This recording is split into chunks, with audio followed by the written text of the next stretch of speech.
packed my gear, stashed some stuff with my friend from the neighbourhood forum, and went off and hid out in a little B&B sort of a place above a pub in Digbeth. While I tried to figure out, okay, good, now what do I do? You know? But I was out. I'd given the impression that I was going to go home to the funeral of my uncle, who, you know, and this was in July now, June.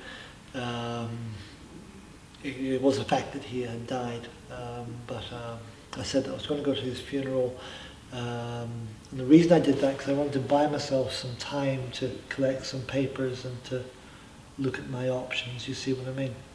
Without anybody being after me, you know. And I used that as maneuver time.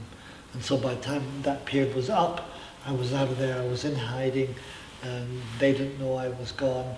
And then my mobile began ringing then, of course, like crazy. Of course, I'm not answering it, right?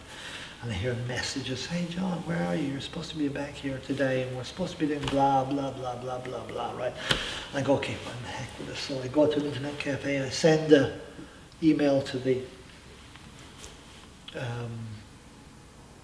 intelligence people saying that I had resigned Scientology. I said, a few years ago you changed my contract from a CO contract to a voluntary commitment, and the reason they did that was because so they wouldn't have to pay the minimum wage. Do you see? Because on average you're on, I don't know, 2 pence an hour, I suppose is what you're really on. But they didn't want to get stuck in the minimum wage requirement, so they said, oh, well, we're all religious volunteers. So I said, well, look, that's what it says, and I'm volunteering. And don't try and find me, you know, because I will take legal action. Next thing I knew, I got a call from my foster mum here in Ireland saying there's people watching the house. You better not call, they've got some kind of device, you know.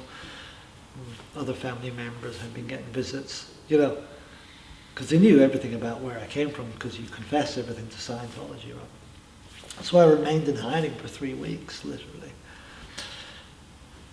I wasn't living on very much at all, so physically I was really getting emaciated as well, you know, so there's all these resources beginning to weaken a bit, and then of course the stress of it.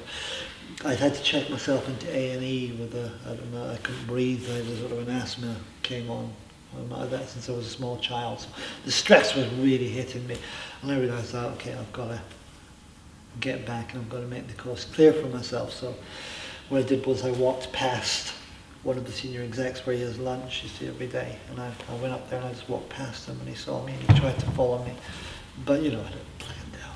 I was on a train out of there, and then a friend from the Muslim community picked me up and got me to the airport, and another friend had bought an air ticket for me, and I got myself back to Ireland and began my new life.